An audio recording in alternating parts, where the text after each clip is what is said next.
ஆண்டவரும் இரட்சகருமாய் இருக்கிற கர்த்தராகிய இயேசு கிறிஸ்துவின் நாமத்தில் மறுபடியும் உங்களை அன்போடு கூட நான் வாழ்த்துகிறேன். இந்த செய்தி வேளையில் உங்களை அன்போடு கூட நான் வாழ்த்தி வரவேற்கின்றேன். இன்றைக்கும் நாம் கர்த்தருடைய வார்த்தைகளை கேட்பதற்கு முன்னதாக நீங்கள் ஜெபித்துக் கொள்ளுங்கள். இந்த வார்த்தை எனக்கு பிரயோஜனமாக இருக்கணும், இந்த வார்த்தை எனக்கு கேட்டு அதன்படி நான் நடக்க பழகணும், ஆகவே ஆவியானவர் எனக்கு திட்டமாக இதை வெளிப்படுத்துங்கன்னு சொல்லி கவனமாய் நீங்கள் ஜெபித்து இதை கேட்கும்படி உங்கள் அன்போடு கேட்கின்றேன். கர்த்தர் ஆசீர்வதிப்பாராக. பெரும்பாலான ஜனங்களுடைய இருதயத்தின் எண்ணங்கள், சிந்தனைகள் எப்படிப்பட்டதாக இருக்கிறது என்று சொன்னால், எனக்குன்னு யாரும் இல்லையே, எனக்குன்னு யாரும் இல்லையே, நான் மற்றவங்களுக்கெல்லாம் ஓடி ஓடி செய்கிறேன், மற்றவங்களுக்கெல்லாம் என்னென்னமோ செய்கிறேன், ஆனால் எனக்குன்னு வரும்போது யாரும் இல்லையே அப்படின்னு சொல்லி நிறைய பேர் எண்ணங்களில், சிந்தனைகளில் புலம்புவது உண்டு. இன்றைக்கு கர்த்தருடைய வார்த்தை அதற்கு பதிலாக அமைய போகிறது. ஆகவே கருத்தாய் கேளுங்க, கர்த்தர் ஆசீர்வதிப்பார். நிறைய பேருடைய வீட்டில் பார்த்தீங்கன்னா, முந்தைய காலத்தில் பார்த்தீங்கன்னா காட் இஸ் லவ் அப்படின்னு போட்டிருப்பாங்க. நிறைய பேரோட வண்டி வாகனத்தில் முன்பகுதியில் காட் இஸ் லவ் அப்படின்னு போட்டிருப்பாங்க. பார்த்துருக்கீங்களா? 1980 அந்த 80 to 90 அந்த ஆண்டுகளில் இன்லேண்ட் லெட்டர்னு ஒன்று இருந்துச்சு, அந்த உள்நாட்டு கடிதம். அந்த கடிதத்தில் கிறிஸ்தவர்கள் பெரும்பாலும் எழுதுகிற முதல் வார்த்தை காட் இஸ் லவ்னு போட்டு எழுதி ஒரு அண்டர்லைன் போட்டு தேதி, இடம் இப்படி போட்டு எழுதுவாங்க. இன்னைக்கு இருக்கிற சந்ததியில் இன்லேண்ட் லெட்ரு பார்த்தது கிடையாது. இன்லேண்ட் லெட்டரா அது எப்படி இருக்கும் அப்படின்னு கேட்பாங்க. சரி, இந்த காட் இஸ் லவ் அப்படின்னா என்ன அர்த்தம்? அன்பே கடவுள். நல்ல மொழிபெயர்ப்பு, அன்பே கடவுள். அது தெரியாம தான் எவ்வளோ நாள் போட்டுட்டு இருந்தோமா நினைக்கிறாங்க நிறைய பேர். எல்லாரும் போடுறாங்க, நம்மளும் போட்டுருவோம் அப்படின்ட்டு. சரி, இந்த காட் இஸ் லவ் என்பதற்கு உண்மையான அர்த்தம் அன்பே கடவுள் என்பதுதான் மிகச்சரி. இப்போ அன்பு என்றால் என்ன, அதுதான் இன்னைக்கு நான் டாப்பிக்கே. அன்புனா என்ன, அது யார்கிட்ட இருக்கும், அது எப்படி கிடைக்கும், அது எப்படிப்பட்டது, அதுதான் இன்னைக்கு டாபிக். பாருங்க, கர்த்தருக்கு மகிமை உண்டாகட்டும். அன்பு என்றால் என்ன என்பதை நீங்கள் புரிந்து கொள்ள வேண்டுமானால் இயேசுவை பாருங்க. இயேசுவை பாருங்க, அன்புனா என்னன்னு விளங்கிடும். அன்பு என்ன அப்படிங்கிறது புரிஞ்சிடும், நல்ல விதத்தில் புரிஞ்சிடும். ஏனென்றால் தேவன் அன்பாகவே இருக்கிறார், கடவுள் அன்பாகவே இருக்கிறார். அதனால தான் நம்ம கடவுளை பார்க்க சொல்கிறோம். அப்போ அன்பிலே பல விதங்கள் உண்டு. அன்பில் பல விதங்கள் உண்டு. என்ன விதங்கள் அப்படின்னா, ஒருவர் மற்றவர் பேரில் வைக்கிற அன்பு, ஒருவர் மற்றவர் பேரில் வைக்கிற அன்பு, அது ஒரு முறையானது. அதாவது கணவன் மனைவிக்குள்ள இருக்கிற அன்பு அது ஒரு விதமானது. பெற்றோர்கள் பிள்ளைகளுக்கு உள்ள இருக்கிற அந்த அன்பு, அதில் சில வித்தியாசங்கள் இருக்கும், அதில் சில விதங்கள் உண்டு. இப்படி பலதரப்பட்ட அன்பு இருந்தாலும் இந்த அன்பு என்றால் ஏதோ ஒரு காரியத்தை அல்லது ஏதோ ஒரு விஷயத்தை எதிர்பார்த்து வருகிறது தான் அன்பு. ஏதோ ஒன்று எதிர்பார்க்கிற அந்த விஷயந்தான் அன்புன்னு சொல்லி முடியுது பாருங்க. ஆனால் தேவனுடைய அன்பு, கடவுளுடைய அன்பு எப்படிப்பட்டது என்று சொன்னால், அதை அகாப்பே என்கிற வார்த்தையில் சொல்லுவாங்க. அகாப்பே என்கிற வார்த்தைக்கு ஒன் வே லவ் அப்படின்னு அர்த்தம். ஒரு வழி அன்பு அப்படின்னா அது தெய்வீக அன்பு, த டிவினிட்டி ஆஃப் லவ். இன்னும் சொல்ல போனால், ஒரு முறை ஆண்டவர் அன்பை செலுத்திட்டாருன்னா திருப்பி வாங்க மாட்டார், திருப்பி உங்களை பகைக்க மாட்டார். ஒரு முறை உங்கள் மேலே அன்பு செலுத்திட்டாருன்னா அவர் உங்கள் மேலே திருப்பி பகையை கொண்டு வர மாட்டார். ஒரு வழி அன்பு. அவர் கொடுக்கத்தான் செய்வார், அன்பை கொடுத்துக்கிட்டே இருக்க செய்வார். அதுதான் அது தெய்வீக அன்பு என்று கர்த்தருடைய வார்த்தை நமக்கு கற்றுக் கொடுக்கிறது. பாருங்க, நீங்கள் அன்பை குறித்து அறிந்து கொள்ள வேண்டுமானால் இயேசுவை பாருங்கன்னு சொன்னேன். இப்போ வசனத்தையும் பாருங்க. 1 யோவான் புத்தகம் 4ஆம் அதிகாரம் 8ஆம் வசனம். 1 யோவான் 4ஆம் அதிகாரம் 8ஆம் வசனத்தை, அன்பில்லாதவன் தேவனை அறியான். அன்பில்லாதவன் தேவனை அறியான். தேவன் அன்பாகவே இருக்கிறார். அன்பு இல்லைன்னா கடவுள் யாருன்னு உங்களுக்கு தெரியாது. ஏனென்றால் அந்த கடவுள் அன்பாகவே இருக்கிறார். நீங்கள் அன்பாக இருந்தால் தான் கடவுள் யாருன்னே உங்களுக்கு தெரியும், இல்லைன்னா கடவுள் யாருன்னே உங்களுக்கு தெரியாது. சரி, இதை எப்படி புரிந்து கொள்ள முடியும் என்று ஒரு சில வாக்கியங்களை நாம் வாசித்து நாம் அறிந்து கொள்ள போகிறோம். அப்போஸ்தலனாகிய பவுல் ரோமாபுரியாருக்கு எழுதின நிருபத்தில் 5ஆம் அதிகாரம் 7, 8 ஆகிய வசனங்களை நம்ம வாசிக்க போறோம். நீதிமானுக்காக ஒருவன் மரிக்கிறது அரிது, நீதிமானுக்காக ஒருவன் மரிக்கிறது அரிது, நல்லவனுக்காக ஒருவேளை ஒருவன் மரிக்க துணிவான். நல்லவனுக்காக ஒருவேளை யாராவது ஒருவன் மரிக்க துணிவான். நாம் பாவிகளாய் இருக்கையில், இப்ப நல்லா கவனிங்க, நாம் பாவிகளா இருக்கும்போது கிறிஸ்து நமக்காக மரித்ததினாலே, இயேசு கிறிஸ்து நமக்காக மரித்ததினாலே தேவன் நம்மேல் வைத்த தமது அன்பை தேவன் நம்மேல் வைத்த தமது அன்பை விளங்க பண்ணுகிறார். அக்கிரமக்காரனுக்காக யாராவது ஒருத்தர் வந்து மரிக்க முடியுமா என்ன? ஒரு கொலை குற்றவாளி, மரண தண்டனை பெற்றிருக்கிற ஒருவன், அவன் நியாயமா அவன் செஞ்ச தவறுக்கு மரண தண்டனை கிடைச்சிருக்குது. நம்ம போய் சொல்ல முடியுமா, ஐயோ அவனை விட்டுருங்க, அவனுக்கு பதிலாக என்னை தூக்கில் போடுங்கன்னு யாராவது சொல்ல முடியுமா? சொல்ல முடியாது. சொல்ல மனசு வருமா என்ன? நம்ம என்ன நினைப்போம், நிச்சயமா அவன் தண்டிக்கப்பட வேண்டியவன், அவன் எத்தனை பேருடைய வாழ்க்கையை கெடுத்திருக்கிறான், எத்தனை பேரை கொண்டிருக்கிறான், அவனை தூக்கில் போடணும், அதான் நியாயம் சொல்லுவான். அவனுக்காக அவன் தண்டனை அனுபவிச்சு தான் ஆகணும். நம்ம போய் அவனை தூக்கில் போட்டுறாதீங்க, என்னை தூக்கில் போடுங்க யாராவது சொல்ல முடியுமா? அக்கிரமக்காரருக்காக யாராவது மறிக்க துணிவாங்களா? ஆனால் ஏசப்பா செஞ்சிருக்கிறார். நாம பாவிகளா இருக்கும்போதே நமக்காக தம்மைத்தாமே சிலுவையில் அர்ப்பணித்தவர் இயேசு. அல்லேலூயா, அல்லேலூயா. அதைத்தான் ரோமருக்கு எழுதின நிருபத்தில் பவுல் சொல்லுகிறாரு, 5ஆம் அதிகாரம் 8ஆம் வசனத்தில், நாம் பாவிகளா இருக்கையில் கிறிஸ்து நமக்காக மரித்ததினாலே தேவன் நம்மேல் வைத்த அன்பை விளங்க பண்ணி இருக்கிறார். பாவிகளுக்காக ஒருத்தர் வந்து மரிக்கணும்னாக்க அன்பு இருந்தால் தான் செய்ய முடியும். அவர் நம்மேல் வைத்த அன்பி நிமித்தமாக தம்மைத்தாமே முழுவதுமாய் இந்த பூமியிலே அர்ப்பணிக்கிறார், ஜீவனையை தியாகமாய் தருகிறார். உங்களுக்கு ஒரு விஷயம் ஞாபகப்படுத்திட்டு போக விரும்புகிறேன். கர்த்தராகிய இயேசு கிறிஸ்து இந்த பூமியில் இருந்த நாட்களில் அவர் வியாதியஸ்தர்களை, பலவீனப்பட்டவர்களை, ஏன் மரித்தவர்களை கூட உயிராக எழுப்பி இந்த பூமியில் அற்புதங்களையும் அதிசயங்களையும் அடையாளங்களையும் காண்பித்து ஏறத்தாழ 3.5 ஆண்டு காலமாய் அவர் கர்த்தருடைய ஊழியத்தை நிறைவேற்றி அவர் நியாயப்படி மரித்து, தீர்மானத்தின்படி அவர் மரித்து அடக்கம் பண்ணப்பட்டு மறுபடியும் 3ஆம் நாளில் உயிரோடு கூட எழுந்து இப்பொழுது வரையில் பிதாவின் வலது பாசத்திலே உட்கார்ந்திருந்து நமக்காக பரிந்து பேசி கொண்டிருக்கிறார். As a lawyer, as advocate, நமக்காக. அந்த நீங்கள் பார்ப்பீங்க, கோர்ட்டு கேஸ் இருக்குன்னு உங்களுக்கு தெரியும், வக்காலத்துன்னு ஒரு ஃபார்ம் இருக்குது. அந்த வக்காலத்து ஃபார்மில் நீங்கள் சைன் பண்ணி கொடுத்துட்டீங்கன்னா நீங்கள் கோர்ட்டுக்கு போக தேவையில்லை, உங்களுக்கு பதிலாக வக்கீல் ஆஜராகிடுவார். அங்கே உடனே கேட்பாங்க, இந்த வக்காலத்து ப்ரொடியூஸ் பண்ணியிருக்காங்க சார், அவங்க வரமாட்டாங்க, நான் அவங்களுக்காக வந்திருக்கிறேன்னு சொல்லுவார். இன்னும் சொல்லப்போனால் நம்ம நடைமுறை பேச்சு வழக்கில் நமக்காக அவர் வக்காலத்து வாங்கியிருக்கார். அல்லேலூயா. இயேசு கிறிஸ்து பிதாவின் வலது பாகத்தில் உட்கார்ந்திருந்து என்ன செய்கிறார்னா, பழைய ஏற்பாட்டு பிரமாணத்தின்படி ஏதாவது ஒரு மிருகத்தினுடைய ரத்தத்தை அவருக்கு எடுத்து, இன்னும் சொல்லப்போனால் பாவ நிவாரண பலியாக, குற்ற நிவாரண பலியாக ஒரு இளங்காலை வெள்ளாட்டு கடாவை அடித்து அதனுடைய ரத்தத்தை பிடித்து அதை கோப்பையில் எடுத்து அதை பிரதான ஆசாரியன் கையில் கொடுத்து, அங்கே பிரதான ஆசாரியன் உள்ளே போய் அதை தகன பலியாக, அசைவாட்டும் பலியாக அந்த இரத்தத்தை பான பலியாக ஊற்றி வார்ப்பான். அந்த சுகந்த வாசனையை கர்த்தர் முகர்ந்து அவருடைய பாவங்களை மன்னிப்பார் என்கிறது பிரமாணம். இப்போ இந்த நித்திய பிரதான ஆசிரியராக இருக்கிற இயேசு கிறிஸ்துவே மரித்து தன்னோட சொந்த ரத்தத்தை சிந்தி இப்போ கையில் வச்சிருக்கிறார். பிதாவே, என் தகப்பனே, என் தேவனே, இதோ இந்த ஜனங்களுக்காக நான் சிந்தின என் ரத்தம், இந்த ரத்தத்தை பார்த்து இவர்களை மன்னியும் அப்படின்னு இன்னைக்கு வரைக்கும் பரிந்து பேசி கொண்டிருக்கிறார். அதனால தான் இந்த பூமியில் இன்னைக்கு வரைக்கும் நம்ம நல்லா இருக்கிறோம். அல்லேலூயா. இல்லைன்னா நம்ம செஞ்ச பாவத்துக்கு, நம்ம செஞ்ச துரோகத்துக்கு, நம்ம செஞ்ச அநியாயத்துக்கு, அக்கிரமத்துக்கு என்னைக்கு ஆண்டவர் காற்றை பிடுங்கி இருப்பார்.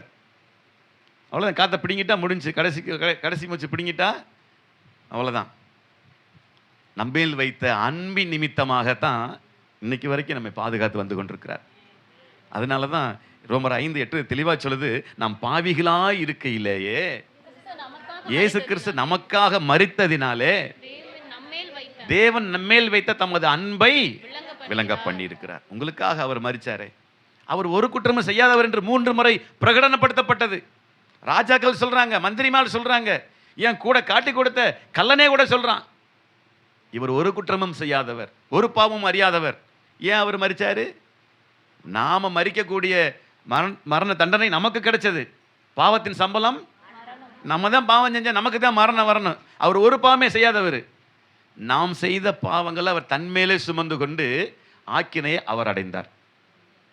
அதனால நம்மேல் வச்ச அன்பை விளங்க பண்ணிருக்கிறார். பார்த்தீங்களா? கர்த்தருக்கு மகிமை உண்டாகட்டும். யோவான் சுவிசேஷத்தில் 10ஆம் அதிகாரம் வசனம் 11 எடுத்து வாசிக்கலாம். இயேசு கிறிஸ்து இந்த பூமியில இருந்த நாட்கள்ல தான் யார் என்பதை சீசர்களுக்கு வெளிப்படுத்துறார். அதுல யோவான் 10:11 இதை சொல்றாரு. நானே நல்ல மேய்ப்பன். நானே நல்ல மேய்ப்பன். நல்ல மேய்ப்பன். நல்ல மேய்ப்பன் ஆடுகளுக்காக தன் ஜீவனை கொடுக்கிறான். நல்ல மேய்ப்பனை என்ன செய்யணும்? ஆடுகளுக்காக தன் ஜீவனை கொடுக்கிறான். ஆடுகளுக்காக தன் ஜீவனையே கொடுக்கணும். அவன் தான் நல்ல மேய்ப்பன். கூலிக்கு மந்தையை மேய்க்கிறவனா தான் வச்சுக்கோங்க, விட்டுட்டு ஓடி போயிடுவாங்க. சிங்கம் வந்துச்சு அப்படின்னா ஓடி போயிடுவாங்க, புலி வந்துச்சு ஓடி போயிடுவாங்க, கரடி வந்துச்சு ஓடி போயிடுவாங்க. ஏன்னா அது போனால் போயிட்டு போகுது, நம்ம தப்பிக்கணுமே. ஆனால் உண்மையாகவே ஒரு நல்ல மேய்ப்பனாக இருக்கிறவன் தன்வசமாய் ஒப்புவிக்கப்பட்டிருக்கிற மந்தையின் ஆடுகள் மேலே கவனமாக இருப்பான். ஆடுகள் வந்தாலும் தன் ஜீவனையே தியாகமாய் தந்து ஆடுகளை காப்பாற்றக்கூடியவன் தான் நல்ல மேய்ப்பன். அதனால தான் கர்த்தர் சொல்கிறாரு, எசப்பன் வார்த்தை சொல்ற, நானே நல்ல மேய்ப்பன். நல்ல மேய்ப்பன் தன் ஆடுகளுக்காக தன் ஜீவனையே தருகிறான். அதே போல தான் இயேசு கிறிஸ்து நமக்காக ஜீவனையே தந்திருக்கிறார். அதை மத்தேயு 20:28 மத்தேயு சுவிசேஷம் 20ஆம் அதிகாரம் 28ஆம் வசனம் சொல்லுது, அப்படியே மனுஷகுமாரனும் ஊழியம் கொள்ளும்படி வராமல் அநேகரை மீட்கும் பொருளாக தம்முடைய ஜீவனை கொடுக்கவும் வந்தார். அவர் ஒருவேளை அவர் சர்வ லோகத்தையும் சிருஷ்டித்த தேவன். அவர் ஒரு வார்த்தை சொல்லியிருந்தா போதும், எல்லாமே அதனதின் காலத்தில் நேர்த்தியாக நடந்திருக்கும். பிசாசை பார்த்து போடானா போயிருப்பான், எல்லா விஷயங்களும் தானா நடந்திருக்கும். ஆனால் அவர் ஊழியம் கொள்ளும்படி வராமல், பாருங்க, அநேகரை மீட்கும் பொருளாக தம்முடைய ஜீவனை கொடுக்கவும் வந்தார் என்றார். கர்த்தருக்கு மகிமை உண்டாகட்டும். அநேகரை மீட்கும் பொருளாக தன்னையே ஜீவ பலியாக ஒப்பு கொடுக்க இந்த பூமிக்கு வந்தவர் தான் இயேசு. அதிலிருந்து நம்ம தெரிஞ்சுக்கலாம் அன்புனா என்ன. இதை இன்னொரு இடத்துல தெளிவாக நம்ம வாசித்து கேட்கலாம். யோவான் 15:13, யோவான் 15ஆம் அதிகாரம் 13ஆம் வசனம். அன்பு எப்படி வெளிப்பட்டது தெரியுமா? ஒருவன் தன் சிநேகிதருக்காக தன் ஜீவனை கொடுக்கிற அன்பிலும் அதிகமான அன்பு ஒருவரிடத்திலும் இல்லை. சொல்ற காரியம் புரியுதா உங்களுக்கு? தன் சிநேகிதருக்காக ஜீவனை கொடுக்கிற அன்பிலும் அதிகமான அன்பு ஒருவரிடத்திலும் இல்லை. அப்படின்னு என்ன அர்த்தம்னா, தன்னுடைய நண்பனுக்காக யாராவது ஜீவனை கொடுக்க முடியுமா? அப்படி கொடுத்தானா அதை விட பெரிய அன்பு நீங்க பார்க்கவே முடியாது. ஸோ த எக்ஸ்ட்ரீம்னு சொல்லுவாங்க இல்லையா, அதிகபட்சமான ஒரு உச்சபட்சமான அன்பு அங்கதான் பார்க்க முடியும். எங்க பார்க்கறது? தன் சிநேகிதனுக்காக தன் ஜீவனையே கொடுக்கிற அந்த அன்பு. இன்னைக்கு நம்ம நண்பர்கள்லாம் அப்படி இருக்க மாட்டாங்க. உனக்கு ஒரு பிரச்சனைனா உயிரே தரேன்னு சொல்லுவாங்க. ஐயா சொல்றாங்க, இடையில விட்டு போயிடுவாங்க. தேடி பிடிக்கணும், உயிரை கொடுக்குறேன் நீடா கொடுறான்னு ஓடித்தான் பிடிக்கணும், ஓடிடுவாங்க. ஆனால் ஏசப்பா ஓடலை. கேட்குறாங்க, கெத்செமனே தோட்டத்தில் அவரை பிடிக்க வந்துட்டாங்க. கேட்குறாங்க, நீங்கள் யாரை தேடி வந்தீர்கள்ங்கிறாரு. நாங்கள் நசரேயனாகிய இயேசுவை தேடி வந்தோம். நீங்கள் பிடிக்க வந்த இயேசு நான் தான்ப்பாங்கிறாரு. என்னை பிடிச்சிட்டு போங்க அப்படின்னு. அதுக்கு அர்த்தம் நான் தான் இயேசு அப்படின்னு. அவர்கள் பின்னிட்டு தரையில் விழுந்தார்கள்னு சொல்லப்பட்டிருக்கும். ஏன்னா எந்த குற்றவாளியும் ஒரு மரண தண்டனை கிடைக்க போகுன்னு தெரிஞ்சு நான் தான் என்னை பிடிச்சிட்டு போங்க யாரும் சொல்ல மாட்டான். இவர் இப்படி சொல்றாருன்னு ஆச்சரியப்பட்டு பிரமிப்படைந்து கீழே விழுந்தார்கள் அவங்க. சும்மா இல்லை. கர்த்தருக்கு மகிமை உண்டாகட்டும். தன் சிநேகிதருக்காக தன் ஜீவனை கொடுக்கிற அன்பிலும் அதிகமான அன்பு ஒருவரிடத்திலும் இல்லை. அதுதான் எக்ஸ்ட்ரீம் அன்பு. 1 யோவான் 3ஆம் அதிகாரம் 16ஆம் வசனம். 1 யோவான் 3ஆம் அதிகாரம் வசனம் 16. அவர் தம்முடைய ஜீவனை நமக்காக கொடுத்ததினால அன்பு இன்னதென்று அறிந்திருக்கிறோம். அப்படி மறுபடியும் வாசிங்க.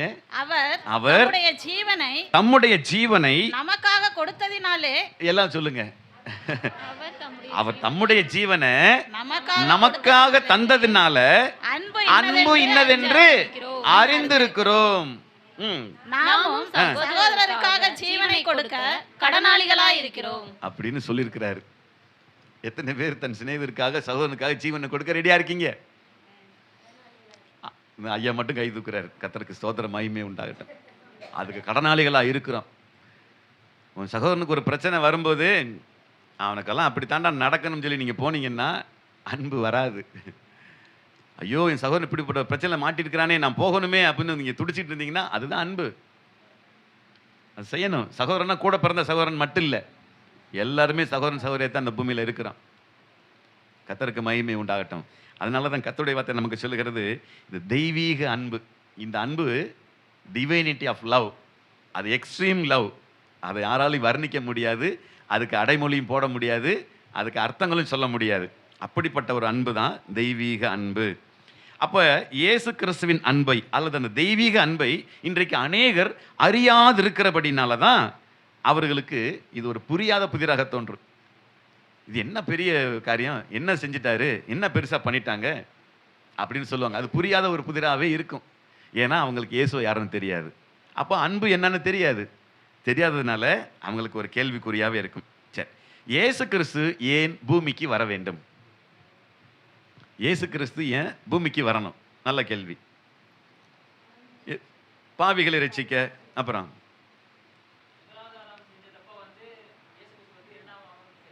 முதலாவது ஆதாம் செய்த தப்ப ரெண்டாவது ஆதாமா இயேசு கிறிஸ்து வந்து தப்ப சரி பண்ணாரு. Very good.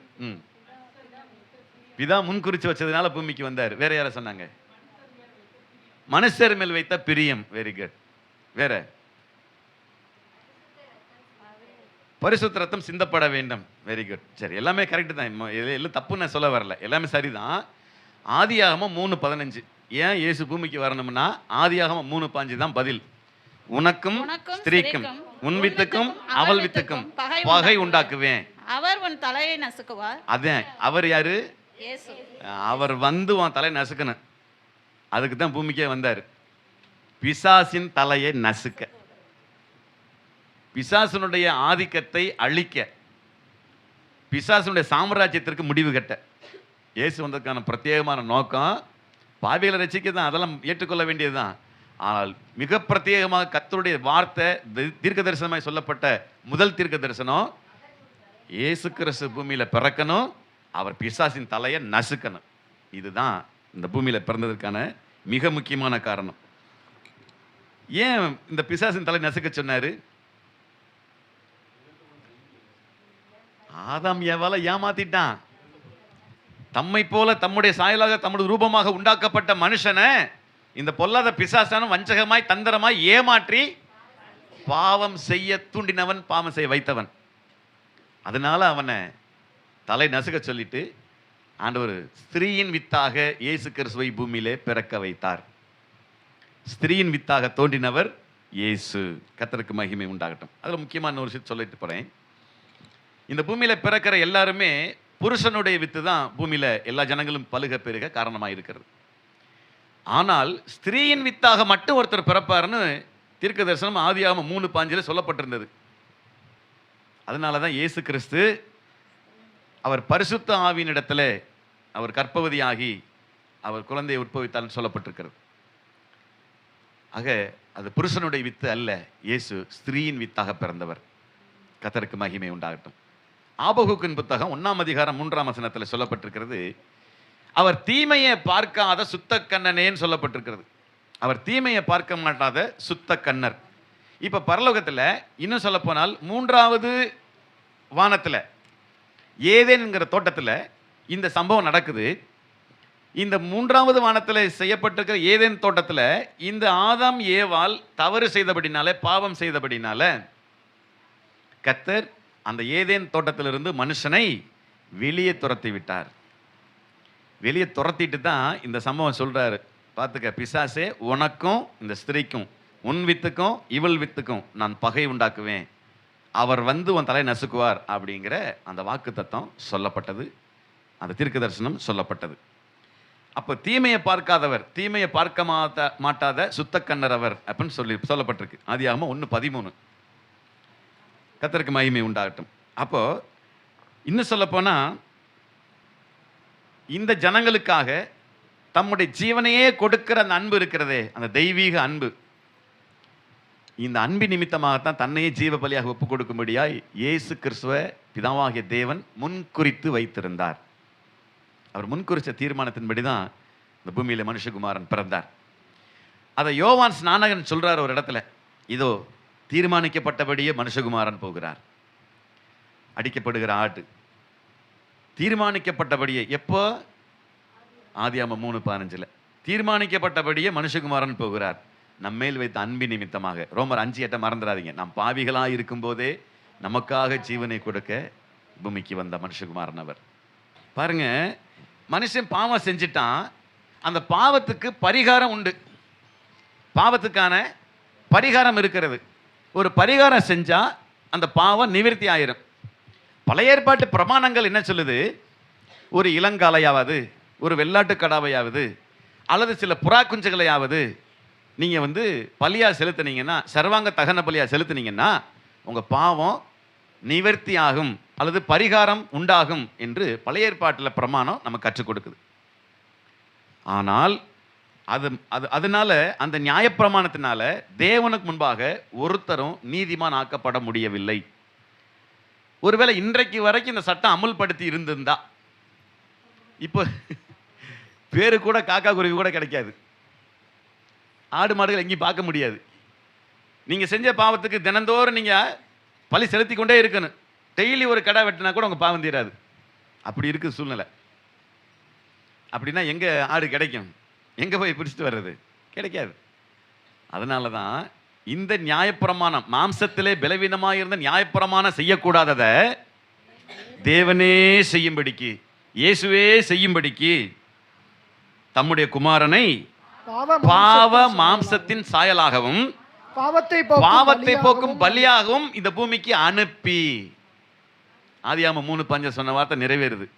பாவத்தை போக்கும் பலியாகவும் பாவ மாம்சத்தின் சாயலாகவும் இந்த பூமிக்கு மனுஷகுமாரனாகிய இயேசு கிறிஸ்துவை அனுப்பி மாம்சத்திலே பாவத்தை ஆக்கினைக்குள்ளாக தீர்த்தார். கம்ப்ளீட்டட், முடிஞ்சிருச்சு. பாவத்தை ஆக்கினைக்குள்ளாக தீர்த்துட்டார். இயேசு கிறிஸ்து என்றைக்கு தன்னுடைய சொந்த ரத்தத்தை பூமியில சிந்தி இந்த ஜனங்களுக்காக பாவ நிவர்த்தி உண்டாக்கினாரோ அன்றைக்கு அவர் செய்ய வேண்டிய கிரியைகளை செய்து முடித்தார் என்று வேதம் சொல்லுகிறது. யோவான் 19:28 சொல்லப்பட்டிருக்கிறது, எல்லாம் முடிந்தது என்று இயேசு அறிந்து வேத வாக்கியங்கள் நிறைவேறத்தக்கதாக தாகமாய் இருக்கிறேன் என்று சொன்னார். Everything is completed. எல்லாவற்றையும் கர்த்தர் செய்து முடித்து விட்டார். எப்போ? தன் ரத்தத்தை முழுவதுமாய் சிந்தின போது. ஆகவே நிறைவேற்றி முடித்தது நாம் முடித்ததாகவே அங்கீகரிக்க வேண்டும் என்று கர்த்தர் விரும்புகிறார். பொதுவாக ஒருவர் மற்றவரிடத்திலே அன்பு கூறுவது என்பது ஒரு சாதாரணமான காரியம். நீங்க கேட்டு பாருங்க, என் மேல அன்பா இருக்கீங்களா அப்படின்னா, அன்பா இருக்கிறேன் அப்படின்னு சொல்லுவாங்க. அது சாதாரணமானது. சாதாரணமாக எல்லா இடத்துலையும் அன்பா இருக்கிறோம். சில நம்முடைய செய்கைகளில் நடக்கைகளில் அதை விளங்க பண்றோம். போகும்போது திடீர்னு தட்டிடுவோம், காலில் தட்டிடுவோம், அல்லது கையில் தட்டிடுவோம், இடிச்சிடுவோம். சாரி மிதர் தெரியாமல் இடிச்சிட்டேன். ஓகே பரவாயில்ல. இது சாதாரணமாக ஒவ்வொரு நாள் நடக்கிறது. ஒருவர் மற்றொடத்தில் அன்பு கூறுவது என்பது சாதாரணமானது. அப்படி நினச்சிக்கிறாங்க. ஆனால் அது சாதாரணமானது அல்ல. அதுதான் முக்கியம். எப்படி சாதாரணமானது அல்ல? பக்கத்து வீட்டுக்காரன் நம்மளால் அன்பா இருக்க முடியுமா? ஒரே வீட்டில் 2 பேரா இருக்கிறாங்க, 2 குடும்பம் ஒரே வீட்டில் இருக்கும்போது அன்பா இருக்க முடியுமா? அப்படி பக்கத்து வீட்டில் பக்கத்தில் கூட பிறந்தவங்கள்ட்ட பிரச்சனை வரும்போது, போராட்டம் வரும்போது அந்த அன்பு அப்படி பிரிஞ்சு போகிறத பார்க்க முடியும். நம்ம கண்ணில் அதை பார்க்க முடியும் நம்ம. ஏனென்றால் ஒருவர் மற்றவர் மீது அன்பு கூறுவது ரொம்ப கஷ்டம். நான் ஏற்கனவே சொன்னேன், ஏதாவது ஒரு நோக்கத்துக்காகத்தான் அன்பு கூறுவாங்க. ஏதாவது ஒரு நோக்கம் இல்லாமல். ஆமாம், காரணம் இருக்கும்ல. உங்கள் மேலே திடீர்னு ஒருத்தர் அன்பு வச்சிருக்கிறார் அப்படின்னா ஏதோ ஒரு காரணம் இருக்கும். என்ன திடீர்னு என்னைக்கு இல்லாத கரிசனை இன்னைக்கு வந்திருக்கு, என்னைக்கும் இல்லாத அன்பு திடீர்னு வந்திருக்கு, இன்னைக்கு இப்படி பேச மாட்டாரு, இன்னைக்கு இப்படி பேசுறாரு அப்படின்னா ஏதோ ஒரு விஷயம் இருக்குன்னு அர்த்தம். காரணம் இல்லாமல் அந்த அன்பு வராது. சரி, ஆனால் எந்த ஒரு எதிர்பார்ப்பும் இல்லாமல் அன்பு கூறுவது தான் மிகச் சிறப்பானது. அதுதான் தெய்வீக அன்பு. அதான் அகாப்பே அன்புன்னு சொல்லப்படக்கூடிய இயேசுவின் அன்பு. அது எந்த எதிர்பார்ப்பும் இல்லை ஆண்டவர்கிட்ட. அவர் உங்க மேல அன்பு வச்சதுனால நீங்க அவருக்கு நிறைய அள்ளி கொடுத்துட போறீங்களா? இல்ல, அப்படிலாம் நினைச்சு அவர் அன்பு கூறல நம்ம மேல. எதிர்பார்ப்பே இல்லாத அன்பு தான் இயேசுவின் அன்பு. கர்த்தருக்கு மகிமை உண்டாகட்டும். இப்போ நீங்க மற்றவர் மீது நீங்க அன்பு வச்சிருக்கிறத நீங்க ஈஸியா கண்டுபிடிச்சிடலாம் பாருங்க. இப்போ ஒருத்தர் உங்க வீட்டுக்கு வர்றாங்க, குடும்பமா கூட வர்றாங்கன்னு வைங்க. ஒரு குடும்பமா உங்க வீட்டுக்கு வர்றாங்க. வரும்போது உங்களோட வரவேற்பை பார்த்தாலே உங்க அன்பு என்னன்னு தெரிஞ்சு போயிடும். வரவேற்கும் போதே வாங்க வாங்க எப்போ வந்தீங்க அப்படிங்கும்போது அந்த தோரணையிலே தெரிஞ்சு போயிரு, வேண்டாம் வெறுப்பாக கூப்பிடுறாங்க அப்படின்னு. தடாப்புடான்னு எந்திரிச்சு, ஐயோ வந்துட்டாங்களா, வாங்க வாங்க வாங்கன்னா அது அந்த அன்பு வேற. அதுல வித்தியாசம் தெரியும். அந்த அழைக்கிற அழைப்புலயே அந்த அன்பு தெரிஞ்சு போயிரும். அதே மாதிரி நேரம் ஆக ஆக அந்த அன்பு மாறும். மத்தியானம் சாப்பாடு ஆயிடுச்சு, நேரம் ஆயிடுச்சு, 1 மணி ஆக போகுது, போக மாட்டாங்க போல் இருக்கே அப்படின்னா அந்த அன்பு வேற. வந்தாலும் பரவாயில்ல, பிள்ளை குட்டியோட எல்லாம் சேர்ந்து வந்துட்டாங்க, அது அந்த அன்பு அன்பு மாறிடும். அப்ப அதை விட போகும்போது அன்பு இருக்கே, அது அதை விட. போயிட்டு வரேன்னு சொன்னா கூட பேச மாட்டாங்க. போயிட்டு வரேங்க அப்படின்னாக்க எங்கேயோ பார்த்துட்டு, அப்போ அந்த அன்பு எப்படி இருக்குன்னு வேலை செய்யுதுன்னு பாருங்க. ஒரு சில குடும்பத்தில் பார்த்துருக்கேன், நம்ம போயிட்டு திருப்பி போகும்போது வீட்டு வாசல் வரைக்கும் வந்து அனுப்பி விட வருவாங்க. சில வருவாங்க வாசல் வரைக்கும் வந்துட்டு, சரிங்கயா போயிட்டு வாங்கயா, போயிட்டு வாங்கம்மா, போயிட்டு வாங்க அத்தை, போயிட்டு வாங்க மாமா அப்படின்னு சொல்லி அனுப்பிச்சி விடுவாங்க. அது நல்ல அன்பு. வந்து வழி அனுப்பி வச்சுட்டு போவாங்க. இன்னும் ஒரு சிலர் நம்ம வந்திருக்க வண்டி வரைக்கும் வந்துட்டு போவாங்க. வண்டி வரைக்கும் வந்துட்டு ஏற்றி விட்டு, சரிங்க ஓகே பாய் அப்படின்ட்டு போயிடுவாங்க. அந்த அன்பு வெளிப்படும். இன்னும் ஒரு சிலர் பார்த்தீங்கன்னா எக்ஸ்ட்ரீமாக அவங்க வண்டி போகிற வரைக்கும் நின்று பார்த்துட்டு கையாட்டிட்டு நின்றுட்டு இருப்பாங்க. அவங்க போனாலும், வண்டி போனாலும் அவங்க போக மாட்டாங்க. இன்னும் அதுக்குள்ளே போயிட்டாங்க வந்துட்டு, சரி இவ்வளோ தூரம் நம்ம சந்தோஷமாக இருந்து திடீர்னு போகிறாங்களே, அந்த அன்பு, அதுதான் எக்ஸ்ட்ரீம் அன்பு. அதுக்கு எவ்வளோ வித்தியாசம் இருக்குது பாருங்க. இதெல்லாம் தீர்மானிச்சிடலாம். இதெல்லாம் பாடம் எடுக்க வேண்டிய அவசியமே இல்லை. இதெல்லாம் ஈஸியாக புரிஞ்சிக்கக்கூடிய விஷயம். மனுஷனுக்கு ரொம்ப ஈஸியாக புரியும் பாருங்க. இயேசு கிறிஸ்து, அதைத்தான் சொல்ல வரேன், அவர் எந்த ஒரு எதிர்பார்ப்பும் இல்லாத நம்ம மேல் அன்பு கூர்ந்தவர். அவர் நாம் செய்த நீதியின் கிரியை நிமித்தம் நம்ம ரசிக்காம, அவர் நம்மேல் வைத்த அன்பின் நிமித்தமாக நம்ம ரசித்திருக்கிறார். நம்ம எவ்வளவுதான் பாருங்க, இயேசு கிறிஸ்து பூமியில் இருந்த நாட்களில் எத்தனையோ வியாதியஸ்தர்கள் வந்தாங்க, எத்தனையோ குஷ்டரோகிகள் வந்தாங்க. மனுஷருக்கு குஷ்டரோகிகளை கண்டா ஓடிடுவாங்க. ஐயோ தீட்டு தீட்டுன்னு கத்தணும், அதான் பிரமாணம். குஷ்டரோகியை ஒருவனு கண் கொண்டு பார்க்கவே கூடாது. தூரத்தில் வரும்போதே ஜனங்களை பார்த்துட்டு அவன் கத்தணும், ஐயோ நான் இருக்கிறேன், தீட்டுப்பட்டவன் இருக்கிறேன், நீ பார்க்காதீங்க, போயிருங்க போயிருங்கன்னு கத்தணும். ஆனால் இயேசு கிறிஸ்துவை பார்த்துன்னு இறங்கி வந்தாங்கன்னு வேதத்தில் சொல்லியிருக்கு. இயேசுவை பார்த்துட்டு இறங்கி வந்தாங்க. இறங்கி வந்த குஷ்டரோகிகளை கர்த்தர் தொட்டு சுகமாக்கினார்னு சொல்லப்பட்டிருக்கு. மனுஷர் பார்க்கவே பயந்தவர்களை இயேசுநாதர் தொட்டு சுகப்படுத்தினாரே, அதுதான் அன்பினோட எக்ஸ்ட்ரீம், அதான் தெய்வீக அன்பு. இன்னைக்கு அந்த அன்பு நம்மகிட்ட இருக்குதா? நம்ம போய் தொடுவோமா? எனக்கு தெரிஞ்ச ஒரு சகோதரி, என் பிள்ளை நர்சிங்க்கு அனுப்ப மாட்டேன்னு சொல்லிட்டாங்க. நல்ல படிக்க வைங்க, பிஎஸ்சி நர்சிங்லாம் போகட்டும், போனால் நல்ல ஒரு சேலரி, வெளிநாட்டுக்கு போகலாம், சம்பாதிக்கலாம், நல்லா கல்யாணம் பண்ணி வைக்கலான்னு சொன்னால், என் பிள்ளை அடுத்தவன் புண்ணை போய் துடைக்கிறதா? அடுத்தவன் அடிபட்டு வந்து ரத்தம் துடைக்கிறதுக்கு என் பிள்ளைய படிக்க வச்சேன். அந்த அந்த எப்படி இருக்கு பாருங்க சிந்தனை. அப்போ உன் பிள்ளை காயப்பட்டா நீ காயத்தை துடைக்க மாட்டியா என்ன? அந்த அன்பு எப்படி வேலை செய்யுது பாருங்க. கர்த்தருக்கு மகிமை உண்டாகட்டும். ஆனால் கர்த்தராகிய இயேசு கிறிஸ்து நம்மேல் வைத்திருக்கிற அன்பு, அதை சொல்லி விவரிக்கவே முடியாது. இதுதான் அப்படின்னு சொல்ல முடியாது. எக்ஸ்ட்ரீம், அதிகபட்ச உச்சபட்சமான அன்பு நம்ம மேல அவர் வச்சிருக்கிறார். அன்பே உருவான தேவன். அதனால தான் காட் இஸ் லவ் அப்படின்னு சொல்றோம். அன்பே கடவுள்.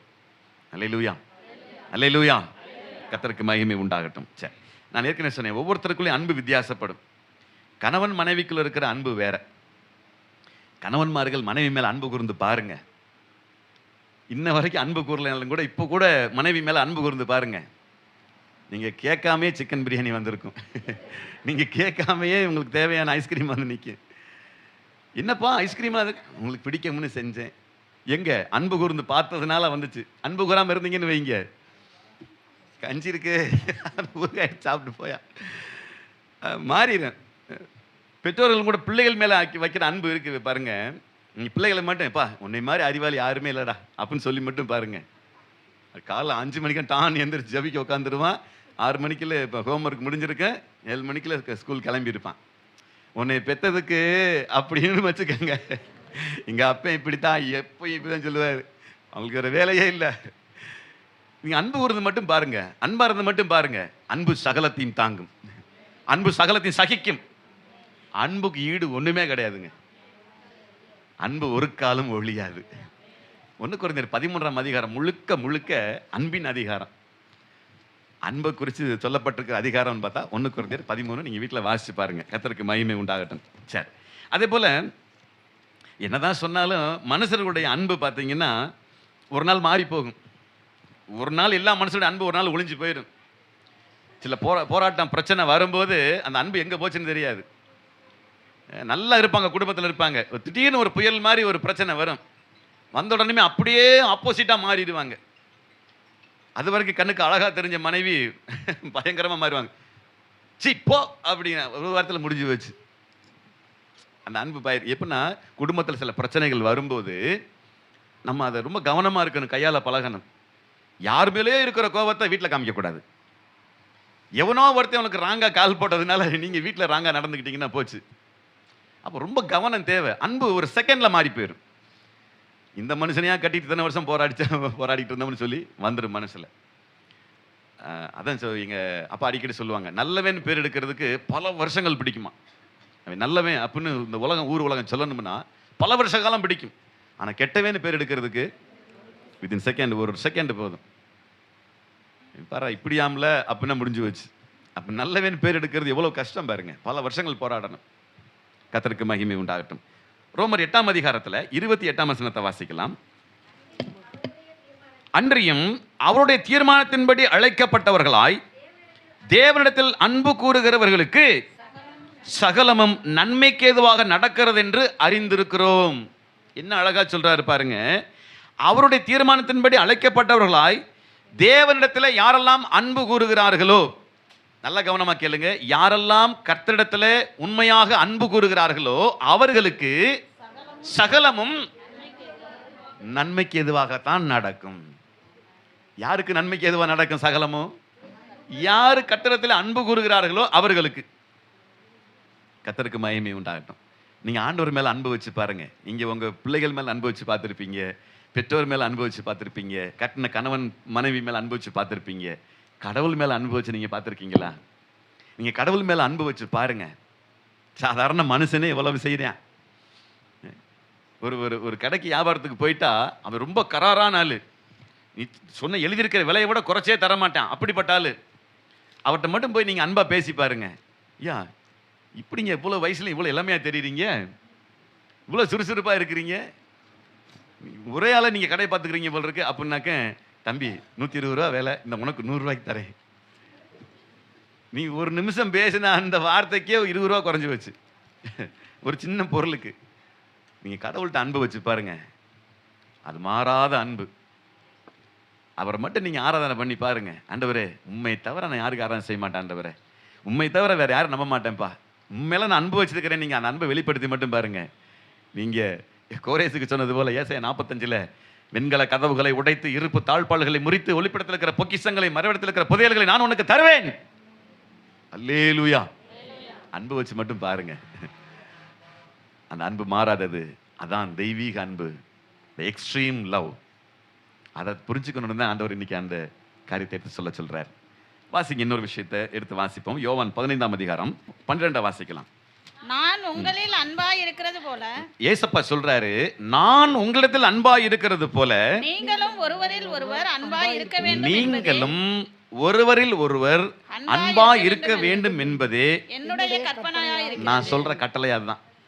நான் சொல்ற கற்பனை கட்டளையே அதுதான். நான் எப்படி மட்டும் அன்பா இருக்கிறேனோ அது மாதிரி நீங்களும் எல்லாத்தையும் அன்பா இருங்க.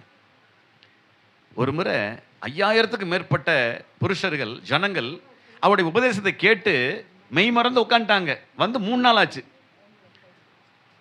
2 பகல் ஒரு நைட்டு முடிஞ்சிருச்சு. அடுத்த நாள் நைட் ஆகிக்கிட்டு இருக்குது. சொல்றாரு, எப்பா இவங்க ரொம்ப தூரத்துலேருந்து வந்துட்டாங்க, பேச்சை கேட்டுட்டு இவ்வளோ தூரம் நின்றுட்டாங்க, சாப்பிடாம இருக்கிறாங்க, வழியில் போகும்போது சோர்ந்து போயிடுவாங்க, கூட்டம் முடிஞ்சிருச்சு, சோர்ந்து போயிடுவாங்களே அப்படின்னே கேட்குறாரு, எப்போ உங்கள்கிட்ட என்ன இருக்குது, சாப்பிட என்ன வச்சுருக்கிறீங்க? அங்கங்கே தேடி பார்த்தாங்க. ஒரு சின்ன பையன் இருந்தான், அவன்கிட்ட 5 அப்பம் இருந்துச்சு, 2 மீன் இருந்துச்சு. ஆண்டவரே 5 அப்பம் 2 மீன் தான் இருக்குது, கொண்டு வாங்க. அந்த மக்கள் மேலே அவர் வைத்திருக்கிற அன்பின் நிமித்தமாக அந்த அப்பத்தையும் மீனையும் அவர் ஆசீர்வதித்து பரலோகத்தின் தேவனை ஆசீர்வாதத்தை கொடுக்கும்படியாய் எல்லாரையும் அமரச் செய்யுங்க, எல்லாரும் பந்தி இருக்க செய்யுங்க, எல்லாத்துக்கும் பரிமாறுங்கன்னு சொல்லிட்டார். அவர் நம்மேல் வைத்த அன்பின் நிமித்தமாக, ஜனங்கள் மேலே வைத்த அன்பின் நிமித்தமாக 5 அப்பங்களை கூட 5000 பேர் புசிக்கும்படியாய் மாற்ற முடிந்தது. அதுதான் அவரோட அன்பு. அவர் நினைச்சிருக்கலாம், ஏன் வந்தீங்க, போய் நீங்களே சாப்பிட்டுக்கங்கன்னு சொல்லி அனுப்பிச்சிருக்கலாம். சீசர்கள்ட்ட சொல்றாரு, நீங்களே இவர்களுக்கு ஆகாரம் கொடுங்கள்ங்கிறார். நீங்களே கொடுக்கணும், நீங்க தான் கொடுங்க. அதே மாதிரி கொடுக்க வச்சார். அதுதான் அன்பு. இது சொல்லிட்டே இருக்கலாம். 16 பதினேழு கூட வாசி முடிக்கலாம். நீங்கள் என்னை தெரிந்து கொள்ளவில்லை, நீங்கள் என்னை தெரிந்து கொள்ளவில்லை, நான் உங்களை தெரிந்து கொண்டேன். நான் தான் உங்களை தெரிந்து கொண்டேன். நீங்கள் என் நாமத்தினாலே நீங்கள் என் நாமத்தினாலே பிதாவை கேட்டுக்கொள்வது எதுவோ அதை அவர் உங்களுக்கு கொடுக்கத்தக்கதாக நீங்கள் போய் கனி கொடுக்கும்படிக்கும் நீங்கள் போய் கனி கொடுக்கும்படிக்கும் உங்கள் கனி நிலைத்திருக்கும்படிக்கும் உங்கள் கனி நிலைத்திருக்கும்படிக்கும் நான் உங்களை ஏற்படுத்தினேன். 17 சொல்றாரு, நீங்கள் நீங்கள் ஒருவரில் ஒருவர் அன்பா இருக்க வேண்டும் என்றே இவைகளை உங்களுக்கு கற்பிக்கிறேன், இவைகளை எல்லாம் உங்களுக்கு கற்பிக்கிறேன் அப்படின்னு ஆண்டவர் சொல்றார். ஸோ ஃபைனல் அந்த அதனுடைய கன்க்ளூஷன் என்னன்னு பார்த்தீங்கன்னா, அன்பா இருங்க, அது போதுங்கிறார். என்கிட்ட எப்படி அன்பா இருந்தீங்க, நான் எப்படி உங்கள்கிட்ட அன்பா இருந்தேன், அது மாதிரி நீங்களும் ஒருத்தர் மற்றவங்கள்ட்ட அன்பா இருங்கிறார். இப்பொழுதும் விசுவாசம், நம்பிக்கை, அன்பு இவற்றில் கடைசி பட்டிமன்ற தீர்ப்பே அதுதான். விசுவாசம், நம்பிக்கை, அன்பு இம்மூன்று உலகத்தில் இருந்தாலும் அன்பே பெரியது. அதுதாங்க ஃபர்ஸ்ட். அதுக்கப்புறம் தான் மற்றதெல்லாம். விசுவாசம்லாம் அதுக்கப்புறம் தான், நம்பிக்கை அதுக்கப்புறம் தான், அன்பு தான் பிரதானம். அருமையான சகோதரி பாடியிருப்பாங்க, அன்பே பிரதானம் என்று சொல்லி, நல்ல பாட்டு. சரி, அப்போ இயேசு கிறிஸ்து இந்த பூமியில் இருந்தபோது அவர் எல்லா ஜனங்களிடத்திலும் அன்பாக நடந்து கொண்டார். யாரையும் அவர் வெறுக்கவே இல்லை. இன்னும் அது எக்ஸ்ட்ரீமாக சொல்ல போனால், தம்மை அடித்தவர்களுக்கு கூட தம்மை ஒப்பு கொடுத்தார். ஒரு ஆடு அடிக்கப்படும்படி கொண்டு போவது போல அவர் ஒரு வாய் திறவாது இருந்தார்னு சொல்லப்பட்டிருக்கு. வாய் கூட திறக்கல, ஏன்டா நீ அடிக்கிறேன்னு கூட கடைசி கேட்கல. ஆனால் முதல்ல கேட்டார் ஒரு இடத்துல, தம்மை அடிக்கிறவர்களுக்கு தம்மை ஒப்பு கொடுத்தார் என்று வேதத்தில் சொல்லப்பட்டிருக்கிறது. அதுவும் ஒரு வகையில் அன்பு. மேலான அதிகாரங்களுக்கு கீழ்ப்படிய வேண்டும் என்று வேதம் சொல்லி இருக்கிறது. அவன் அதிகாரத்தில் இருக்கிறான், அவன் சொல்றான், கீழ்ப்படிஞ்சு தான் ஆகணும். ஆண்டவர் சொல்லியிருக்கலாம், ஏன்டா நீ அடிக்கிற, உன்னை பார் என்ன செய்கிறேன் பார் அப்படின்னு சொல்லியிருக்கலாம். நான் சொல்லலை. நமக்காக அவர் ஏற்றுக்கொண்டார். நம்மேல் வைத்திருக்கிற அன்பின் நிமித்தமாக தன்மேல் சாட்டப்பட்ட அந்த குற்றங்களை கூட அவர் தன் மீதே ஏற்றுக்கொண்டார். அதுதான் அன்பு. அது எக்ஸ்ட்ரீம் லவ் என்று சொல்லப்படக்கூடியது. வாசிங்க 1 யோவான் 3ஆம் அதிகாரத்தில் 16ஆம் வசனம் முதல் குறித்து வச்சுக்கோங்க, 23 வரைக்கும். 23 மட்டும் வாசிங்க. இப்போ நாம் அவருடைய குமாரனாகிய இயேசு கிறிஸ்துவின் நாமத்தின் மேல் விசுவாசமாய் இருந்து அவர் நமக்கு கட்டளையிட்டபடி ஒருவரில் ஒருவர் அன்பாய் இருக்க வேண்டும் என்பதே அவருடைய கற்பனையாய் இருக்கிறது. அவர் கடைசியா ஃபைனலா அவர் சொல்ற வார்த்தை அதுதான். நீங்கள் ஒருவரில் ஒருவர் அன்பாய் இருக்க வேண்டும் என்பதே என்னுடைய கற்பனையாய் இருக்கிறது. ஆகவே அவருடைய குமாரனா இயேசு கிறிஸ்துவில் விசுவாசமாக இருக்கிற கர்த்தருடைய பிள்ளைகளே, அவர் நமக்கு கட்டளையிட்டபடி நாம் ஒருவரில் ஒருவர் அன்பாய் இருக்க வேண்டும் என்று கர்த்தர் விரும்புகிறார். அல்லேலூயா, அல்லேலூயா. இப்போ ஃபைனல் வந்துருங்க. 1 யோவான் 4ஆம் அதிகாரம், அதில் 7 முதல் 16 வரை குறித்து வைத்துக் கொள்ளுங்கள். 8ஆம் வசனத்தை நம்ம ஏற்கனவே வாசித்தோம். இப்போ 10ஆம் வசனத்தை வாசிக்க. நாம் தேவனிடத்தில் அன்பு கூர்ந்ததினால் அல்ல, அவர் நம்மிடத்தில் அன்பு கூர்ந்து நம்முடைய பாவங்களை நிவர்த்தி செய்கிற கிருபாதார பலியாக தம்முடைய குமாரனை அனுப்பினதினாலே அன்பு உண்டாயிருக்கிறது. பிரியமானவர்களே, தேவன் இவ்விதமாய் நம்மிடத்தில் அன்பு கூர்ந்திருக்க நாம் ஒருவரிடத்தில் ஒருவர் அன்பு கூற கடனாளிகளாய் இருக்கிறோம். அன்பு கூற கடனாளிகளாக இருக்கிறோம். கடவுளுக்கு மேலே அன்பு வச்சார்ல. இப்போ 2 பேருக்கு சண்டை வந்துருச்சு வீட்டில், சொல்லுவாங்க, அப்பா பொறுத்துக்கப்பா, ஏசப்பாவுக்காக பொறுத்துக்கம்பாங்க. ஏன்னா அவர் பொறுத்துக்கிட்டார்ல அடிச்ச அடியெல்லாம். அது மாதிரி நீங்களும் பொறுமையாக இருங்க அப்படின்னு சொல்லுவாங்க அடிக்கடி. கர்த்தருக்கு மகிமை. 12ஆம் வசனம் வாசிங்க. அதுல தேவனை ஒருவரும் ஒருபோதும் கண்டதில்லை. நல்லா கரெக்டா சொல்லுங்க. தேவனை ஒருவரும் ஒருபோதும் கண்டதில்லை. யாராவது பார்த்திருக்கீங்களா? யாரும் பார்க்கல. தேவனை ஒருவரும் ஒருபோதும் கண்டதில்லை. நாம் ஒருவரிடத்தில் ஒருவர் அன்பு கூர்ந்தால், என்ன சொல்றாரு பாருங்க, யாரும் கடவுளை கண்ணில் பார்த்ததில்ல, ஆனா நாம ஒருவர் மற்றவரிடத்தில் அன்பு கூர்ந்தால் தேவன் நமக்குள் நிலைத்திருக்கிறார். தேவன் நமக்குள்ளே நிலைத்திருக்கிறார். அவருடைய அன்பும் நமக்குள் பூரணப்படும். அப்போதான் அவருடைய அன்பு நமக்குள்ளே பூரணப்படும். யார் ஒருவர் 2 பேர் அன்பா இருக்கிறாங்களோ அவங்களுக்குள்ள கடவுள் வந்திருக்கிறாரு, அவங்களுக்குள்ள கடவுள் நிலைப்படுத்துகிறாரு, அவங்களை பூரணப்படுத்துகிறார் என்று வேதம் சொல்லுகிறது. நீங்க 2 பேர் அன்பா இருந்தாலுமே கடவுள் உங்களுக்குள்ள இருக்கிறார். அதனாலதான் எங்கே 2 பேராவது 3 பேராவது என்னுடைய நாமத்தினாலே கூடி இருக்கிறார்களோ அங்கே அவர்கள் மத்தியில் நான் இருப்பேன்னு சொல்லி இருக்கிறார். அது இன்னொரு சொல்றாரு, நீங்கள் ஒருமனப்பட்டு ஒரு இடத்துல கூடி வரும்போது, அப்போ ஒரு மனம் உண்டாகணும். இந்த ஒரு மனசோட வரணும், அப்போ விடுதலை உண்டு. இங்கே ஒரு மனம் எங்கேயோ அங்கே விடுதலை உண்டு. எங்கே 2 பேர் ஒருமனப்பட்டு கூடி வருகிறார்களோ அங்கே விடுதலை உண்டு. அதான் கர்த்தருடைய அன்பு நமக்குள்ளே ஏவுகிறது. 16ஆம் வசனத்தை வாசிக்கலாம்.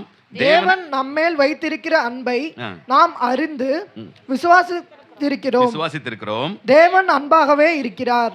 அன்பில் நிலைத்திருக்கிறவன் தேவனில் நிலைத்திருக்கிறான், தேவனும் அவனில் நிலைத்திருக்கிறார். அருமையான வார்த்தை, நல்ல ஒரு வாய்ப்பாடு.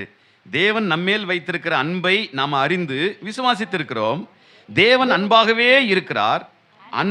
அன்பில் நிலைத்திருக்கிறவன் தேவனில் நிலைத்திருக்கிறான், தேவனும் அவனில் நிலைத்திருக்கிறார். கர்த்தருக்கு மகிமை உண்டாகட்டும். ஆகவே அருமையான கர்த்தருடைய பிள்ளைகளே, நாம் தேவனில் நிலைத்திருக்க வேண்டுமானால் நீங்க ஒருவரில் ஒரு மொத்தம் அன்பா இருங்க, அது போதுங்கிறார். இது கெட்ட குமாரனோட சம்பவத்தை எடுத்தேன், நமக்கு நேரம் இல்லை, அதனால இதோடு கூட நிறைவு செய்கிறேன். கர்த்தருக்கு சித்தமானால் அடுத்த வாரத்தில் இந்த அன்பு எப்படி வெளிப்பட்டது, ஒரு தகப்பனுடைய அன்பு எப்படிப்பட்டது என்பதை குறித்து நாம் பார்க்க போகிறோம். கர்த்தருக்கு மகிமை உண்டாகட்டும்.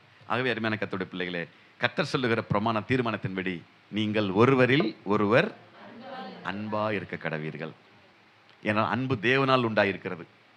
அன்பு தேவனால் உண்டாயிருக்கிறது. அந்த அன்பு எப்படி விளங்குது நமக்கு?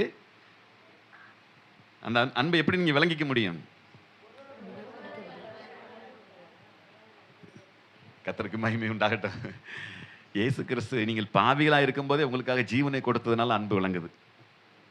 நான் பாவியா இருக்கிறேன், எனக்காக யார் வருவா, எனக்காக வக்காலத்து வாங்க யார் வருவா, எனக்காக என் கூட போராடுறதுக்கு யார் வருவானாக்க அவர் வருவார். அல்லேலூயா. அதுதான் அன்பு. நீங்கள் உண்மையாகவே தேவனிடத்தில் அன்பு கூர்ந்து மற்ற இடத்துல அன்பு கூர்ந்து கர்த்தருடைய இந்த பிரமாணத்தை கற்பனைகளை நிறைவேற்றுவீர்களானால் தேவன் உங்களுக்குள் நிலைத்திருக்கிறார், உங்களுக்கு அன்பு பூரணப்படும் என்று வேதம் சொல்லுகிறது. அவை கர்த்தர் நாமத்தை மகத்துவப்படுத்துவோம். அன்பிலே நிலைத்திருங்கள். கர்த்தர் உங்களை ஆஸ்வதிப்பாராக. நாம் ஜெபிப்போம். ஆமென். எழுந்து நிற்கலாம். இயேசுவே ஸ்தோத்திரம் கர்த்தாவே, எங்களை மிகவும் அதிகமாய் நேசிக்கிற எங்கள் அன்பின் பரலோக பிதாவே, இந்த நல்ல வேளைக்காக நன்றி செலுத்துகிற ராஜா.